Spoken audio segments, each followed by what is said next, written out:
Joe, baby, listen, give me a break. What do you expect me to dig up 1,500 clams between now and midnight? You've had time. Why didn't you get it?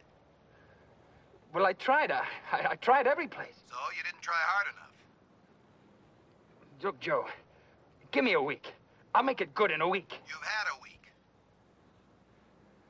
I know I've had a week already, but Joe, look. Okay, get it. By tomorrow night. Sure. Sure, Joe. Tomorrow night. My place. Your place. 9:30. 9:30. Have it, understand? Yeah, I'll have it.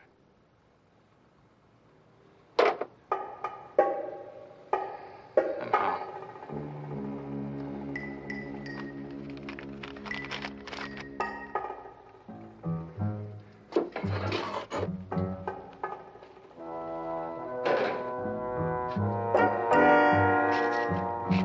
Hey, where do you think you're going? I'm sorry.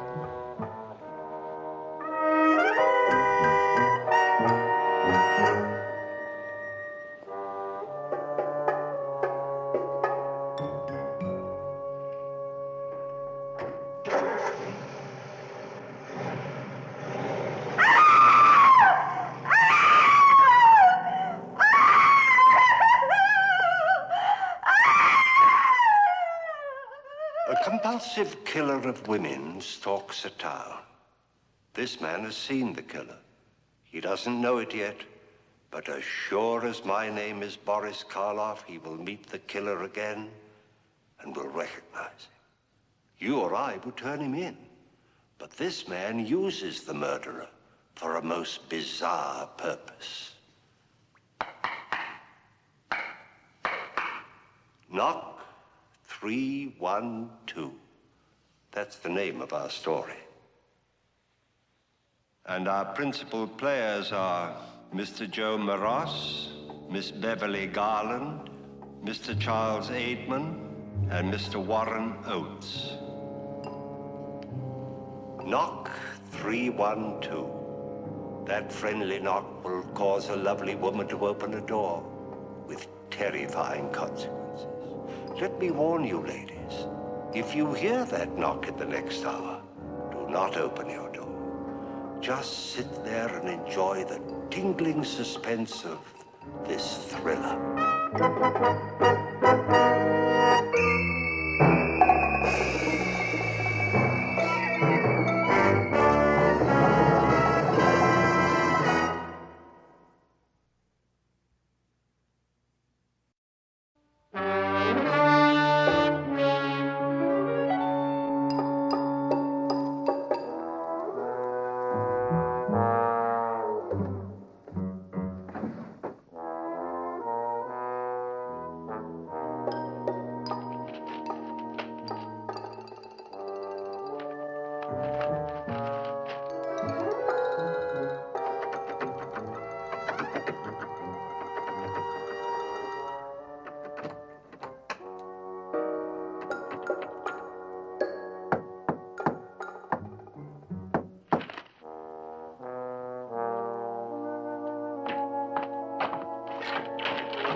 After 5.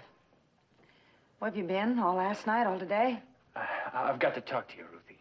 Well, then talk. Look, can you call the restaurant and tell them you're not coming in tonight? What for? Are you going to take me out in the town?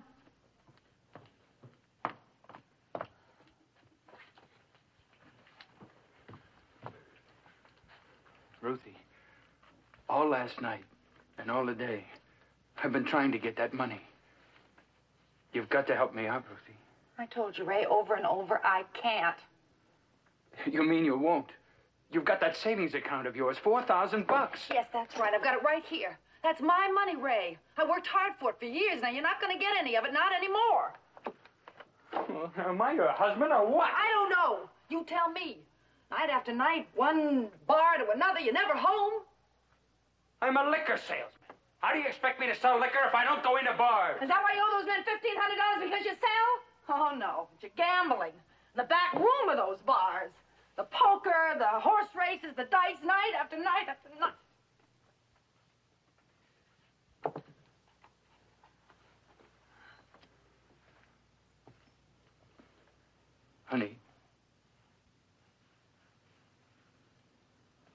scared, Ruthie.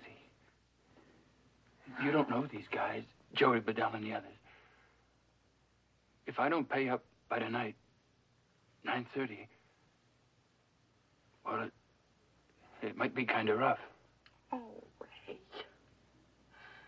You've lied to me so often. Ruthie, if you've ever believed me in my life, believe me now. You've got to. These guys are going to kill me. For $1,500. Gamblers like these? They're not kidding this time. Honey, believe me. I believed you before, and what happened? It went right down the drain. I'm sorry. I just can't believe you anymore. Ruthie. I'm not going to give you the money, Ray. I never thought I had the courage to say that. But I don't believe you anymore. Not now, not for months. There was over $6,000 in that banking account, and I've dipped into it for you over and over again. And it's always been the same. You've just been using it for your gambling. Well, there's just got to be an end to it. Somewhere there's just got to be a stopping point. Ruthie, listen.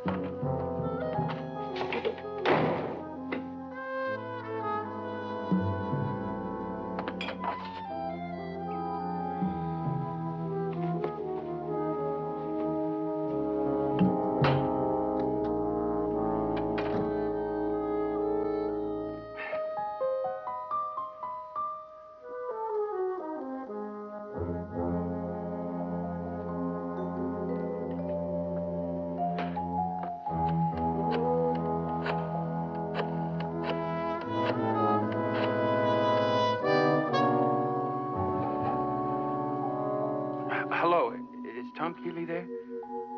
Hello? Hello, Tom, you old galoot. Long time no see. Who is this? It's Ray. Ray who? Ray Kitten, buddy boy.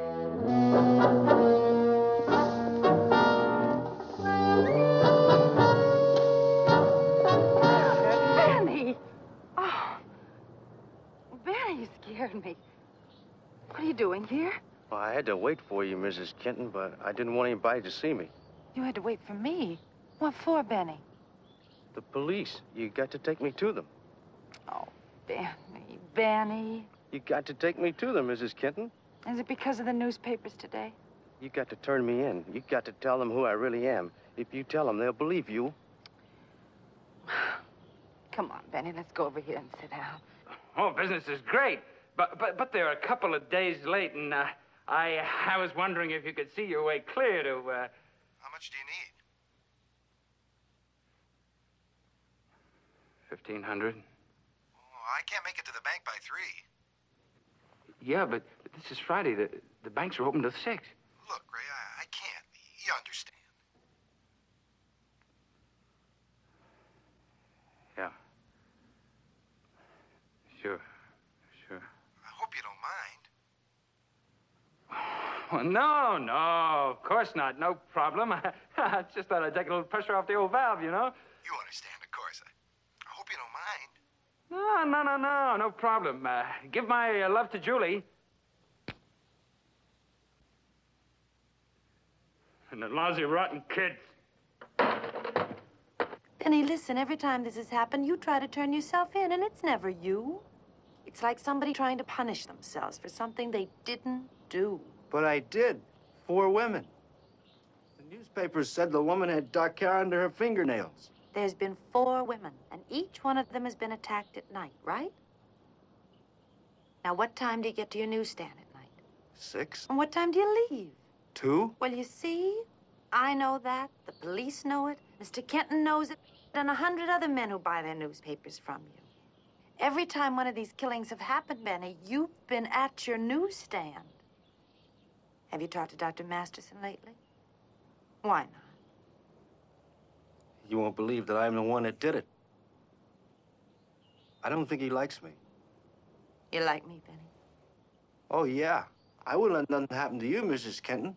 Well, then believe me, you couldn't hurt anybody. You just don't have it in you. Benny, I've got to go. I'm going to be late for work. Goodbye, Ben.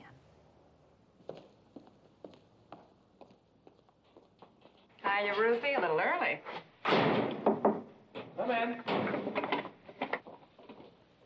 Oh, Ruth. How come you're so early? It's nowhere near 6 o'clock. I wanted to talk to you for a minute. Sure, sure. Come on, sit down.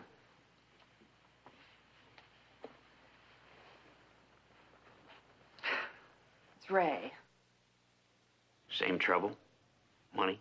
I turned him down again, but this time I'm not so sure I should have. Why not? Well, there was something about him, something genuinely scared. He said the men he owes this to will hurt him in some way if he doesn't pay the money. This Joe Bedell. Do you want to give him the money? I don't know. I just don't want him hurt. You're a very loyal person, Ruth. Maybe it's just that I don't like to admit that I'm licked, George. After all, I've been married to Ray for 8 years, and 8 years. And I've just seen him go down and down, down. Somehow I just can't help blaming myself. It's like somewhere I've done something wrong, failed him somehow. It's like a man who's drowning and keeps calling for help, and you just don't hear him. All I want is a little help in advance on your orders. $1,500 worth? I'll make it good. I don't like it, Ray. You're in some kind of a jam. Whatever it is, I don't want any part of it. I'm sorry. Okay. Sure, Charlie. Thanks anyway. On the house, Ray. You don't have to buy me any drinks.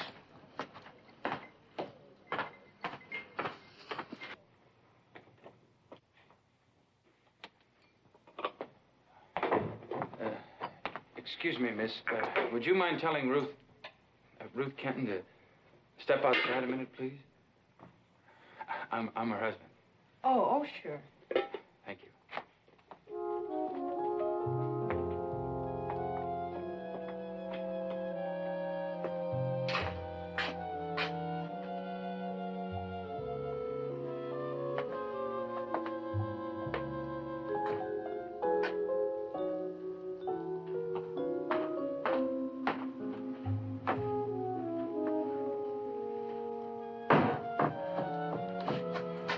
Hello, Ray. Ruthie, I'm sorry about this afternoon. So am I, Ray. Is that why you came? Yeah. Ray. Oh, Ray. Oh. Oh, I wanted this so much. Me too, honey. Just hold me. Hold me. It's been so long. We're silly. Oh, so silly. Fighting the way we do and tearing into each other. Yeah. It's just this money thing. That's the only thing between us. If I didn't have that on my mind... Oh, Ruthie, remember how it used to be?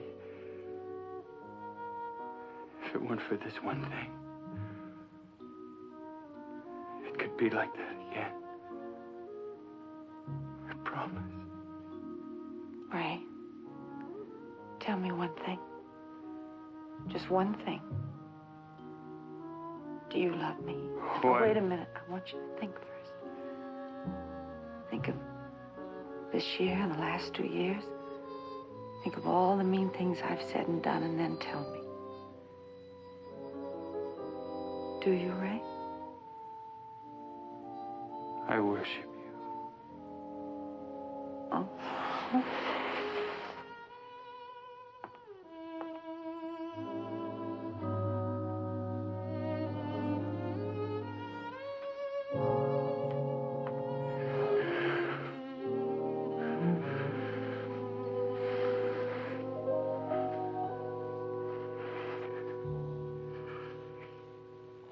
Ruthie, about the money, I've been thinking. Yes, Ray. Well, I know how you feel about that savings account of yours. I mean, having a guy like me for a husband, it gives you a feeling of security. Ray. No, don't apologize. I agree. You're entitled to a feeling of security, and that bank account gives it to you. Well, I've gotten into this trouble, and I've figured a way you can help me.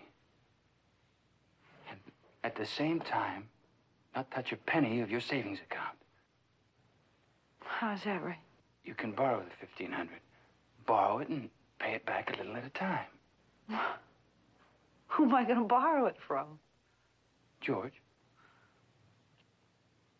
I can't do a thing like that, Ray. Well, why not? He's stuck on you. We both know that. You ask him and he'll give it. He'd give you anything you'd ask for. No.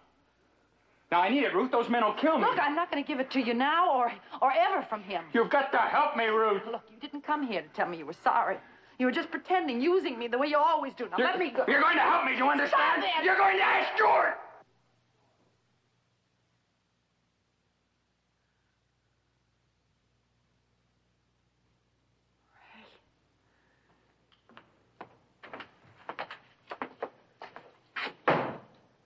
Everything all right out here?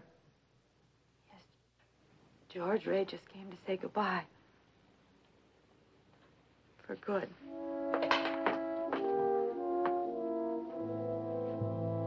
I'm sorry, Ray. I know this can't be very easy on either one of you. Good night, Ray.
Boy, got the money?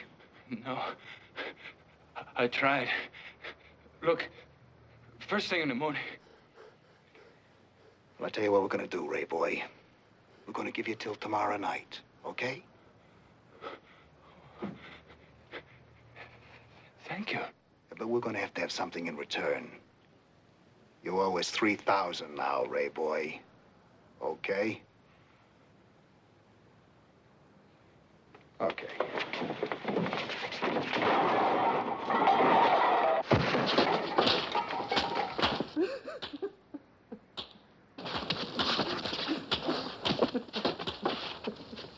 That's enough.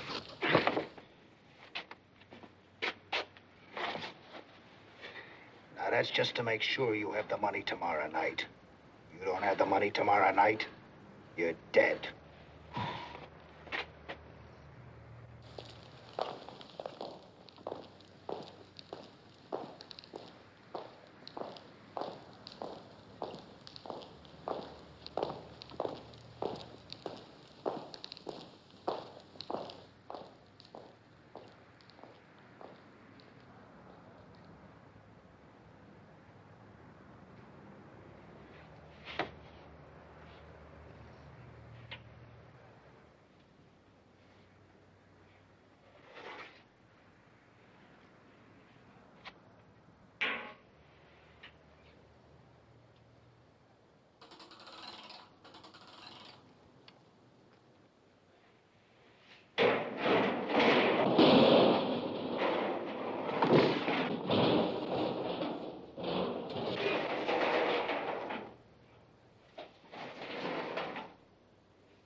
You're in my place, Mr. Kenton.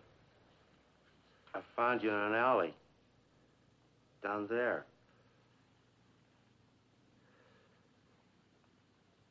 You sick or something, Mr. Kenton?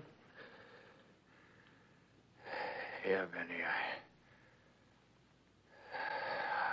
I was sick. I was going to have some soup, Mr. Kenton. Will you want some? No, thanks, Benny. You go ahead.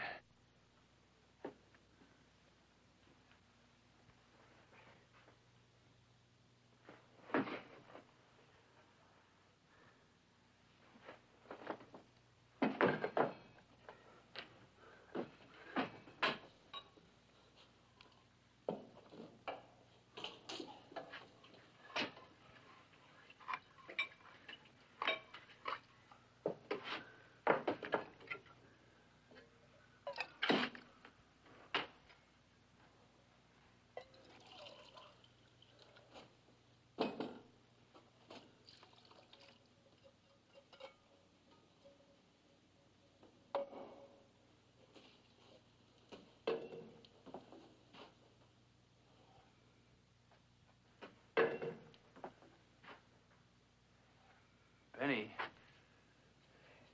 you should stop collecting these things. What things? These stories about the guy who's been going around harming women, killing them. I have to, Mr. Kenton. Why? I just have to. I like to read about myself. But, Benny, you are not that man. Oh, sure I am.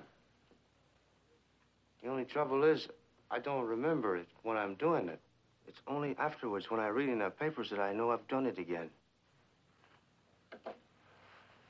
Benny, the times you've gone down to the police station and confessed, they made you talk to a doctor, didn't they? Oh, sure. The last time I would... Oh, I told Mrs. Kenton about that. And you haven't seen him since? No. He won't believe me neither. Oh, look, Mr. Kenton. Did you read in the newspaper? No. I've been too busy all day, Benny. Well, it happened last night, about 11 o'clock. See here, at the corner of First and Bower.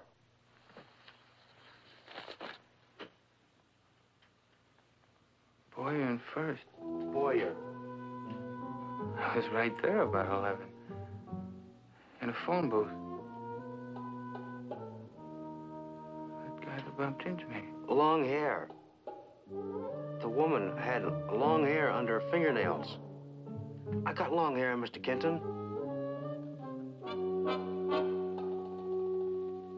So do a lot of people, Benny. Your soup's hot.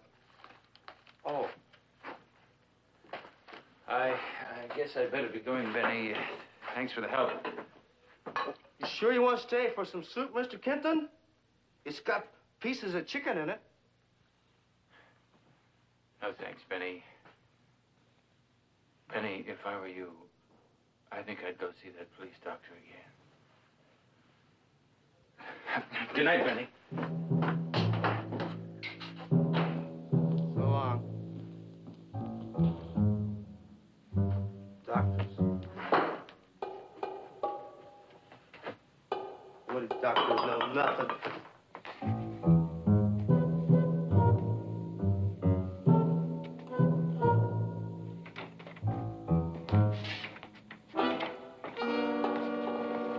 Hiya, Frankie. Long time no see. Sorry. Frank's not here anymore. Oh. Oh, where's he working now? Frank came into a little dough. His old man passed on. Well, look, he and I used to be real good buddies. You know where I can reach him tonight? Call information in Honolulu. Frank's moved to Honolulu.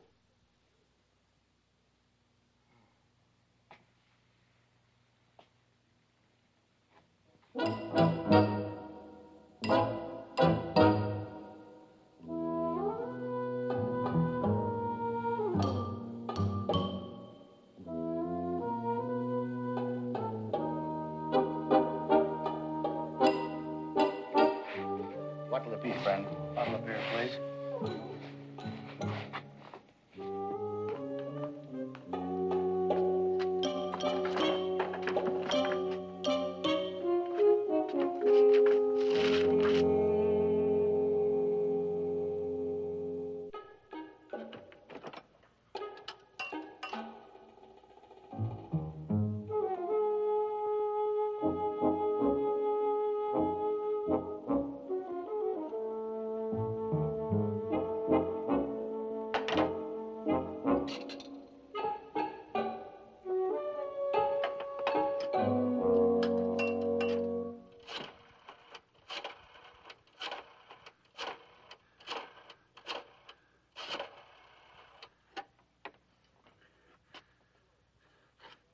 Hello, is Joe Bedell there? Who's this?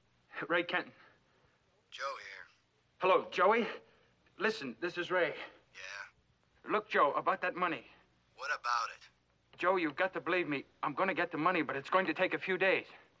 How many? 3 or 4. What's the gimmick?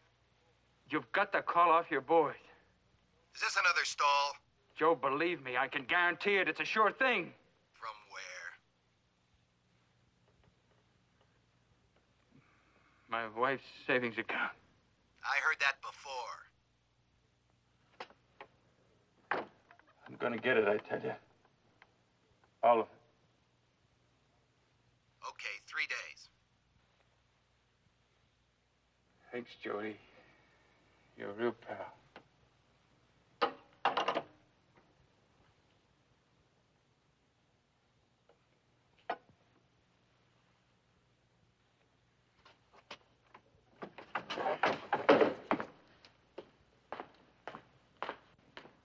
Let me have a beer, bartender. Draft.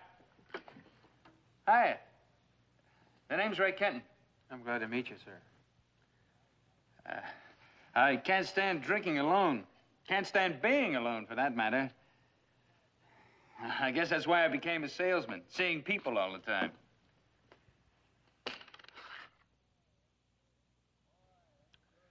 Boy, that sure hits the spot.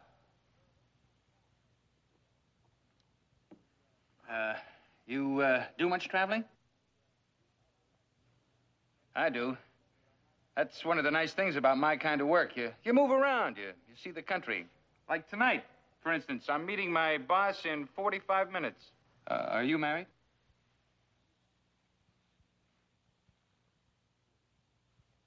No, sir. Well, then maybe you wouldn't understand how I feel. I've got the greatest little wife. Sometimes I think I ought to have my head examined, leaving a doll like that alone. See what I mean? She's 10 times prettier than that photograph. She's beautiful. Yes, sir. Sweetest little wife in town. And I've got to leave her all alone.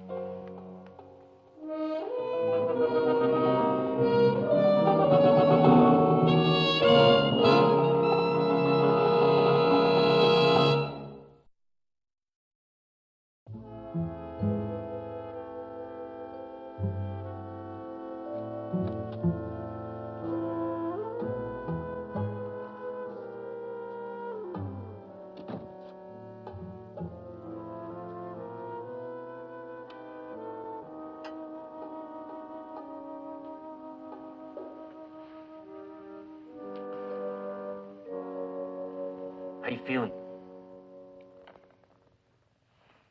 Oh, fair. In a little while, I'll take you home. It was silly for me to get so upset. George, I hate to keep bothering you with my troubles, but it is nice to have somebody nearby. I wish I could make things a lot easier for you. You do. Just by being yourself. When you're ready, I'll take you home. I'll be right over here at the desk. Okay.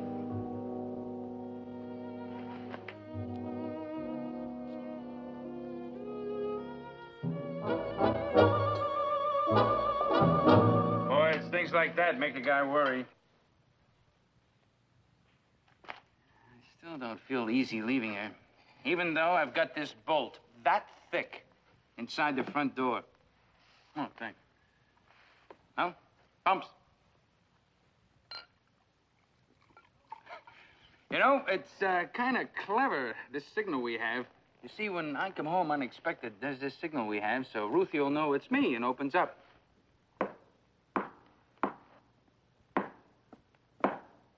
Like that. 312. And she said to me, you can't forget that one. It's our address. 312 Covington. And you know what happened the first time I tried it? I forgot it. 312. Boy, she razzed me about that one for weeks. She kept saying to me, what's the matter with you? You're away from home so much you can't even remember your own address. Well, I've got to be going. May I buy you a beer in return? Oh, no thanks. I'll finish this one. My boss will be here in 5 minutes. He usually tries to get through the city traffic pretty fast. Thanks again, Mr. Kenton. Ray Kenton. Sure, Bud. See you around, maybe.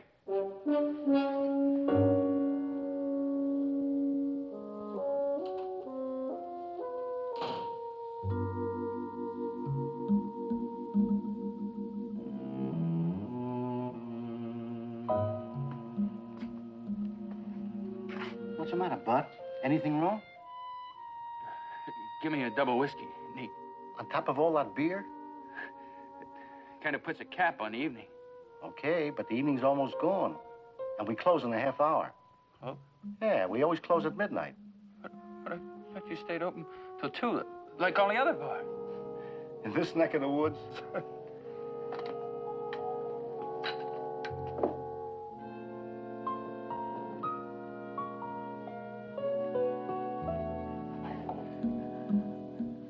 I gotta have an alibi. I gotta be somewhere with people.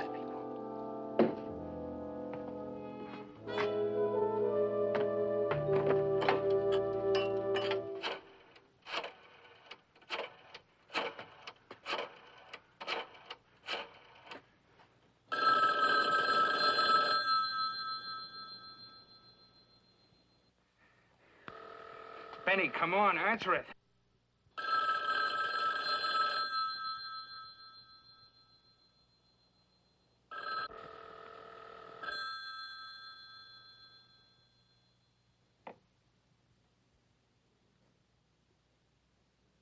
Hello? Benny, listen, this is Mr. Kenton. Look, I've been thinking it over about your being that guy. What guy? The one who's been doing the killings. Now, I think you better go down to the police station and confess again. Can you get down there in 15 minutes? Yeah, sure, Mr. Kenton. But they don't believe me. Now, look, copy down this number. GU31... No. G. No, G. GU31127. Oh, GU31127. That's right. Now, when you get down there, tell them to call me here right away, and I'll come down. I'll make them believe you're the one. Now, read that number back to me. Okay. GU31127. That's right. Now, are you sure you can make it down there in 15 minutes? Be sure you do. And tell them to call me here right away, before this place closes up. You understand? Yeah, Mr. Kenton. Okay.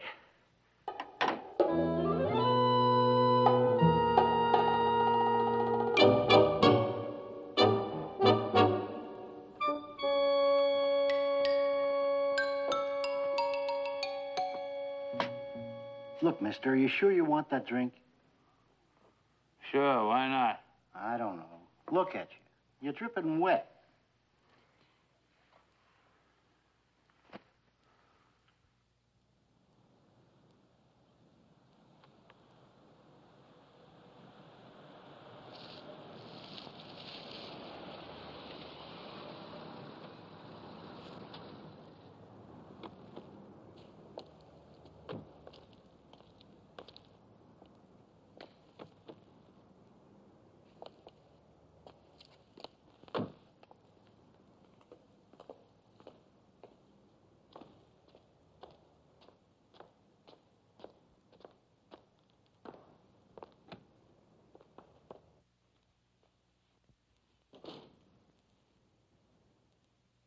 Ruth, Yes? I'm worried about you. You sure you're going to be all right? Sure. I wish. What you wish, George? I wish you were a lot happier. Good night. Good night, George.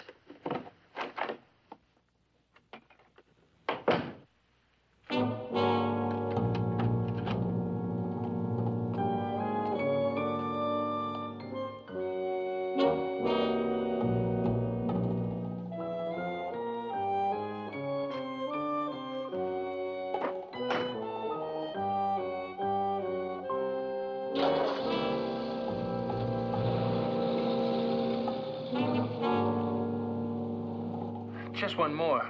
Besides, I'm waiting for a phone call. We've got 10 minutes. Okay, it's your funeral.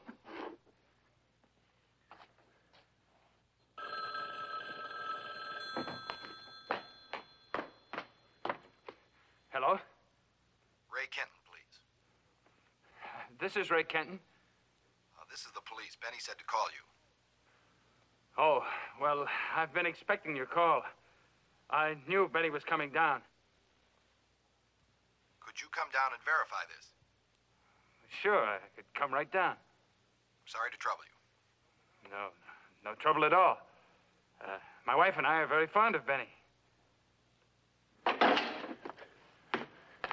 That was my call. I gotta go. Don't you want this? No, thanks. Keep the change. Brother, of all the kooks.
Gentlemen, how do you do, Captain? I'm Ray Kenton. How do you do?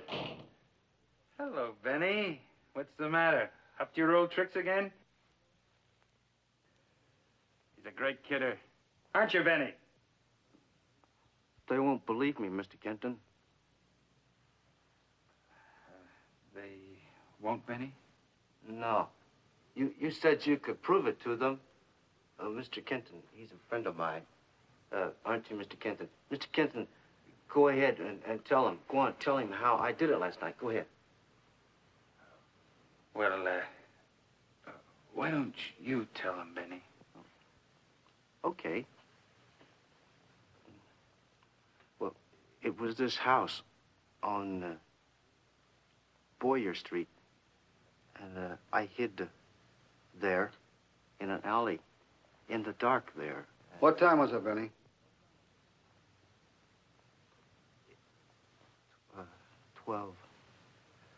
12:35. That's what time it was. It's 12:35. That's what time it was.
That's the way I did it.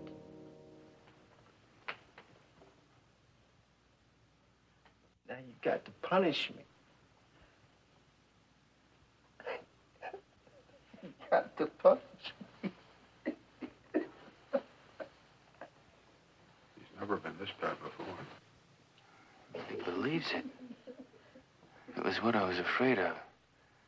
That's why I tricked him into coming down here tonight. I think you better call a police psychiatrist. Listen to me, Benny. Benny, are you listening? Now, you've got to believe me.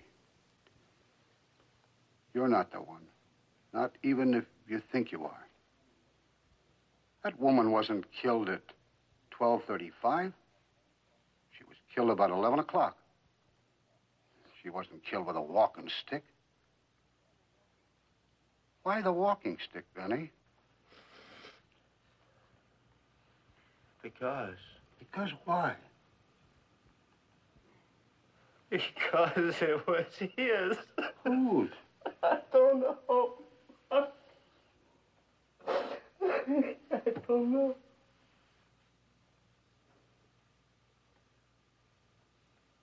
And I took it. And I hit her. And hit her. And I hit her. And I killed her.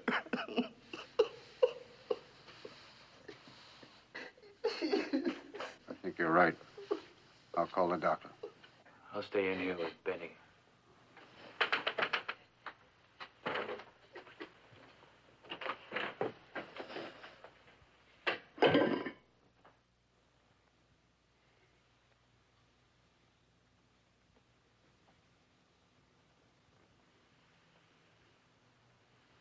You promise me, Mr. Kenton, you was my friend. You said you was going to help me. Listen, this is the best thing for you. You lied to me. For your own good. Now, calm down. I did it. I did it. I did it. I killed her. Shut up. That woman was strangled to death with a silk stocking.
And you had nothing to do with it. Now will you shut up?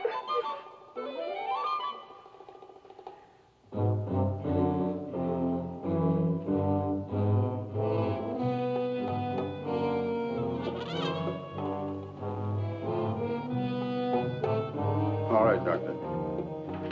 No, he's all right. Perfectly harmless. You know how Benny is.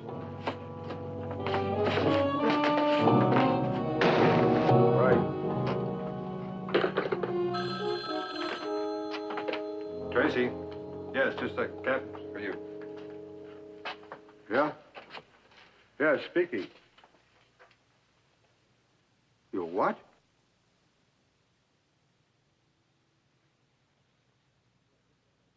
Yeah, just a second. Lee, check with Lieutenant Klein. Take a squad car over to 312 Covington. Apartment 1. George Meekus, you know the fellow runs the restaurant? He thinks he's got the guy we've been looking for. Hello, George.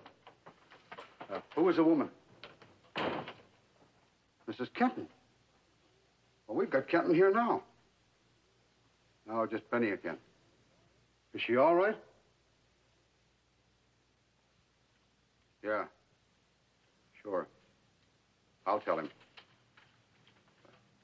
Thanks, George. Well, if that don't beat all.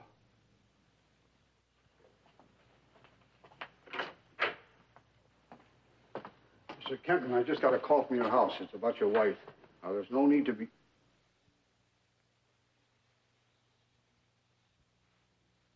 Mr. Kenton.